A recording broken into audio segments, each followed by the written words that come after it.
It was another eventful week of Supercoach and another eventful week of footy, so let's review these gather round sides for Supercoach. I got a score of 2-2-3-6, which isn't terrible, but I'm not happy with it because it could have easily been better, and I'll show you.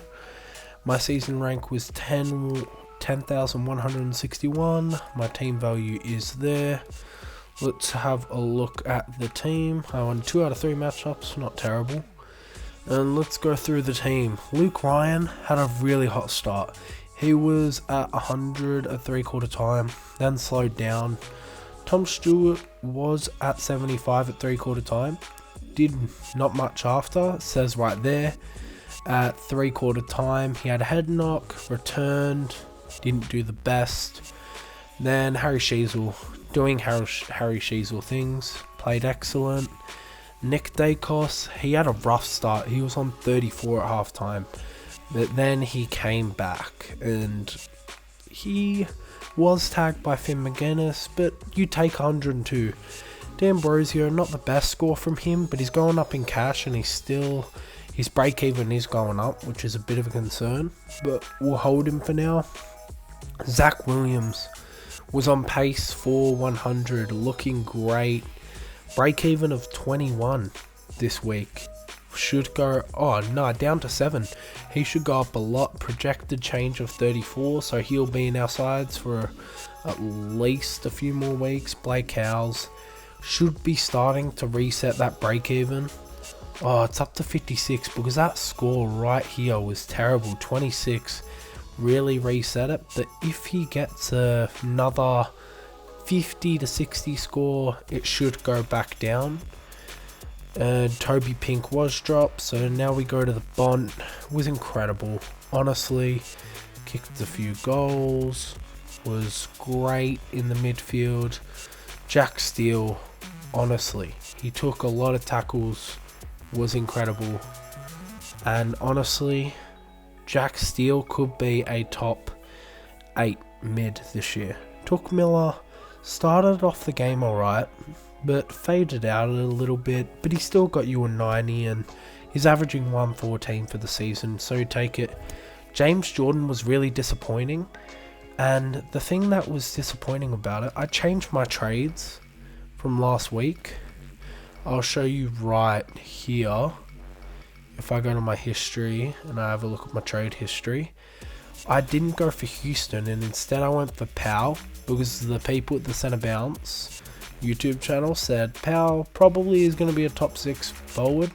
Haven't given up hope. He did score a 73, so not what I wanted, but he still is a decent player. But this is the thing, Nat 5 scored great. He was great. He scored 100, if I can see that. Yep, 102. And that stings me. And then Harley Reid, his break even's back down to 12. And he scored 92, 91. Compared to James Jordan, which is a missing at least 40 points. So that is a shame. James Jordan is probably... he's getting traded out this week. I don't know who to, but I'll figure that out. Matty Roberts had a good game. He'll be staying in my side. His break even is pretty low, so no need to trade him out. Colby McKercher didn't have the best game, but you can't blame him. He still has a 43 break even, and even though these are the 2 scores in his price cycle, we saw him have that upper end talent with a 95 and 88 earlier on. And they're playing I'm at Geelong, so it should go forward quite a bit and he should get quite a bit of the ball. Because I think they they didn't compete. He just didn't get his hands on the ball. But I did see him pull off this ripping kick.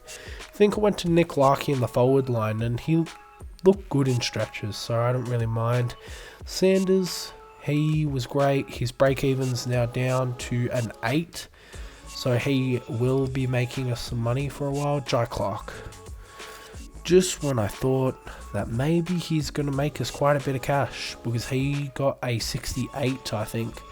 Yeah, and He responds with 28.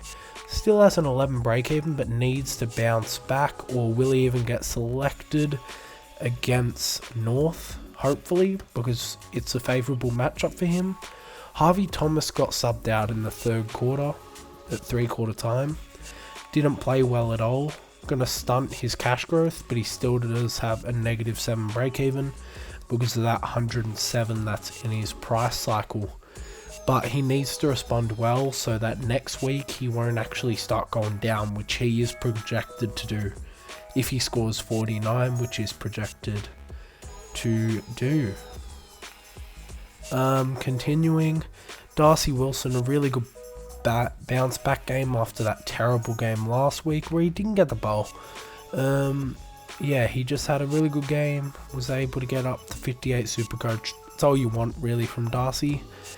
Max Gorn was incredible, I think he was on 100 or 110 at 3/4 time, slowed down a bit in the fourth, but you'd take 109 from a VC, but I didn't take him as my captain, and I'll get back to that soon. Grundy, he's a potential trade out target, you know. I could do this, and I could put Jackson here, I could trade out Jordan, and now you got 1 million cash to see if you can do something. It's an option. I don't know if I'm going to do it, but I'll see. Continuing, I had Isaac Heaney, scored 165, put on I think 57 points in the third quarter, was incredible, kicked 2 goals I think, teared it up in the clearance against West Coast, and he was good. Luke Jackson, it was alright, but I'm a bit concerned because of Darcy, but we'll see what happens there. Sammy Flanders, he was pretty good. He was playing off half back, which was very interesting. He won't be able to get DPP for the back line because he already has 2 DPP slots, but he still should be able to help us out being a forward. Tom Powell wasn't his best game, but they did get belted by Brisbane, and they're not going to get belted that badly every single week. So hopefully we can expect a bounce back against the Cats. Yeah, against the Cats. Ollie Dempsey was great. I was really impressed with him. His first game in my team, and he went up 45k. All I wanted him to do, make some money, make me 150k, and then we can chop him on. Sam Darcy had a good game. Was really impressed with him bouncing back and hopefully keeping Lob out of the team for now. Cadman had 34 at halftime, but it was scaled back from 40 all the way back to 34, and then didn't do much in the second half, and Sexton didn't play. So as I said, James Jordan is definitely a player I'm looking to trade out. I might not do a trade this week because if we have a look, let's just optimize a team. I can field 18 players. I meant 24 players. Because even if this guy was here, let's just take off these emergencies because none of them are going to play. But what if I did something like this, and then I went James Jordan to Jai Clark, then I have a full starting, except for this ruck. So it's not bad. Bont is going to be my vice captain. I've already decided on that. It's all just a matter of that. But let's see potential trades. And let's see what would happen if we did this. We move Jackson in here. Yeah, let's see what happens. I have $1 million to get 2 mids in. This could be interesting. I know that we have a few.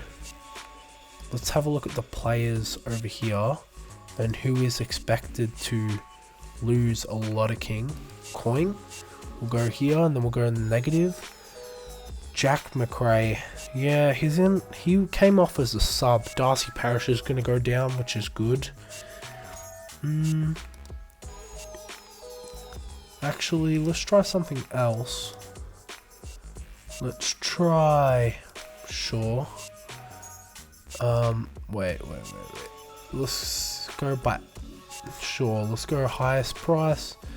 I need to reset it. I don't know how to do that because I did just get SuperCoach Plus recently. Let's filter it and just by mids. On my watch list, I do have Clayton Oliver. Where's he down to? He's down to 543. What's his break even? He's not going to hit that. It isn't the week to get him in, is it? Well, who's he playing? He's playing the Lions, but then his fixture does lighten up. And he has his bye next week. So I'm going to look to get him after that bye because he has Richmond, easier matchup. Then he has Geelong, Carlton, harder. But then he has West Coast, St Kilda, Freo, North, Collingwood. So it's pretty easy run home for Clary. We'll unfilter my watch list. Oh, Zach Merritt's so expensive. Who else can I get on the way up?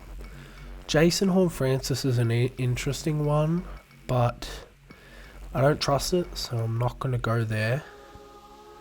Connor Rozee, what's his break even? 82. He is someone we could get in, legitimately.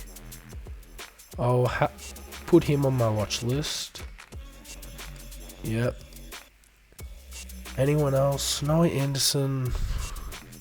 Let's just have a look. Break even on 146. I'm not interested. James Warport. Errol Gould's gonna tank in price, I think, right? Yep. Not the right week to get him in. Nick Martin, I'm staying away from that. Elliot Yeo should have a low break even, and I could change him to defense later on. That's an interesting one. Elliot Yeo, I'm gonna keep my eye on. Let's put him on the watch list.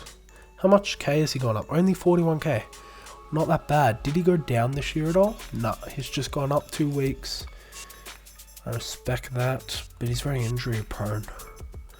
Max Holmes, no.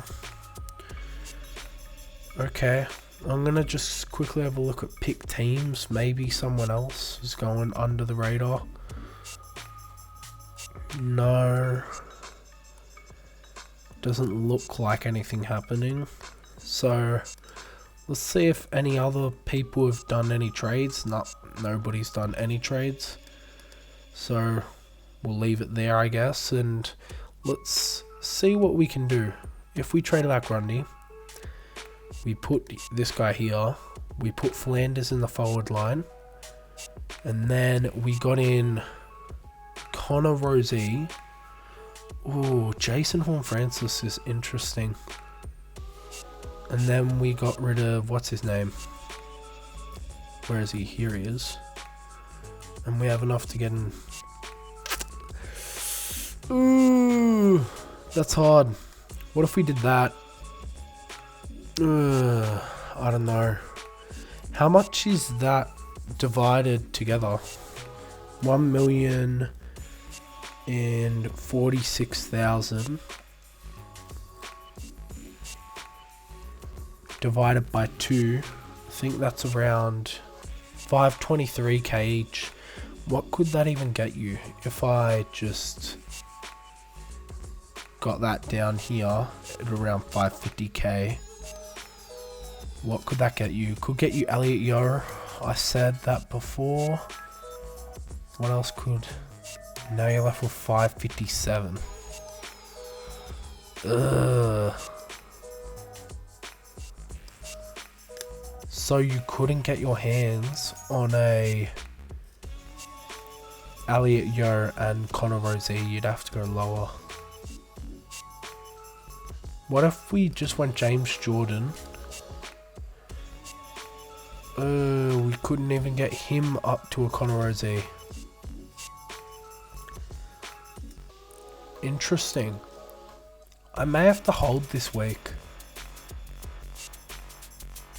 May have to hold. Still, my round 5 projected score is a 1974.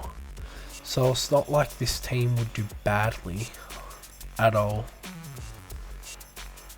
It's hard. I feel like James Jordan should go this week, but I could trade him out next week too. when a little bit more movement's happening and I have a little bit more, especially with D'Ambrosio, we're going to have to keep an eye on this because he's 49. If he gets another 56, then his break even will go down. Yeah, look, this is with a 77. Where does his break even goes down to a 48 if he scores a 77, but if he's pumping out a 63, we see what his break even does here. It goes up, but will it go up to like a 60? Then is he potentially on the block after 2 games or 3 games in the side? I don't know. It's interesting. And we gotta have a look at just the upcoming rookies, because there is one I'm interested in, but we don't have to worry about this week. Where is he? No, break even. There he is. Yeah, Sam Closey, this guy. Don't have to worry about him, but he scored 108. He was incredible, and just don't go early. Don't risk that, but you just keep an eye out for him. If you really want to get somebody in this week, you could go late on this LeFou guy. He scored 49, wasn't the best, but he will make a decent coin. If we have a look here, he's projected to make another 30k here, but I think he'll go up at least 80k for you if you really want to go for that. Jared Lyons, he didn't even get a game, and the player I said would go out for him to go he went. It was, what's his name, Devin Robertson, and he didn't get a game, which is unlucky. Oh, and someone you have to look at, but I can't be bothered because I just got rid of him. Nick Martin, he scored 133 again this week, but I'd hold. I meant not hold, I'd wait, because he's playing the Bulldogs, and that isn't typically the best matchup for backs. So let's wait on that. And I do want to have a quick look at DFS Australia for Sammy Flanders, because he was playing off half back, but I didn't know if he actually got any mid time, and that could be important for his scoring down the line. He got 0 CBAs. Yep, he played off specifically off half back. Will Graham, the new rookie, got 49% CBA, so it took some away from him. And this could be a reason for Tuke's bad scoring, so we have to look out for that, especially. And one of my mates who said, Seb Bont, Bevo's playing in the forward line, and it was against the Eagles, and I expect his CBAs went straight back up. Yep, against better opponents, Bevo isn't that crazy. Well, he is, but he's going to play his better midfielders more time. See, Riley Sanders both dipped, and McRae's dipped again. So don't have to worry about that. And this is the thing about Sam Darcy. He also gets a little bit of ruck minutes, so that also helps him. Oh, I could do that. Could I go here up to here? That is something I will consider. I'm really tempted to do that. Tell me what you guys think. Should I do Grundy up to Tim English? Like, that looks pretty with Gorn and English. You guys tell me, but that'll be it for this week. Hopefully you guys had a good round of SuperCoach for yourself, but I will see you in next week's review.